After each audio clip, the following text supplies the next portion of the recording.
Povedzme si úprimne, dôchodcovia naozaj sú hrdinovia, pretože vyžiť z tých peňazí je naozaj hrdinstvo. Nesúhlasím s opozíciou, že by bolo treba škrtať 13. dôchodky alebo nejaké sociálne dávky, pretože na jednej strane tá opozícia má pravdu v tom, že môžeme si dovoliť míňať iba toľko peňazí, koľko máme. Viete, Slovensko nie je Grécko. My nemáme dôchodky ako na úrovni Grécka pred bankrotom, keď mali dôchodky 3-4 tisíc eur. Povedzme si úprimne, dôchodcovia naozaj sú hrdinovia, pretože vyžiť z tých peňazí je naozaj hrdinstvo. Čiže tam podľa mňa nie je priestor na nejakú radikálnu redukciu a preto napríklad čo sa týka sociálnej politiky, napriek tomu, že ja ekonomicky vidím politiku aj budúcnosť Slovenska skôr takým tým ako pravicový politik, nie ľavicový, tak s tým súhlasím. Súhlasím aj s ich politikou v kultúrno-etických otázkach, súhlasím s tým, že manželstvo môže byť len pár muža a ženy, s týmto absolútne súhlasím. To, čo sa mi nepáči, sú tie dve veci, ktoré kritizujem. Nevysporiadanie sa s rokmi 2023 a priznám sa, že tam mi úplne uniká tá apatia, alebo tá, by som povedal, neviem, či to je neschopnosť alebo nechuť to riešiť, pretože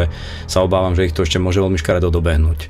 Viete si predstaviť, akí ľudia sa možno dostanú v roku 27 do vlády, ak teda vyhrá súčasná opozícia a podľa mňa ich správanie nebude veľmi odlišné od toho, čo sme tu mali v rokoch 2023, čiže z tohto pohľadu súčasnej koalície vôbec nerozumiem, prečo jednoducho tie veci, ktoré podľa mňa boli trestnými činmi, nevyriešili. No a druhá vec je samozrejme a pre mňa najdôležitejšia, aj keď som to povedal v opačnom poradí, je ekonomika Slovenska.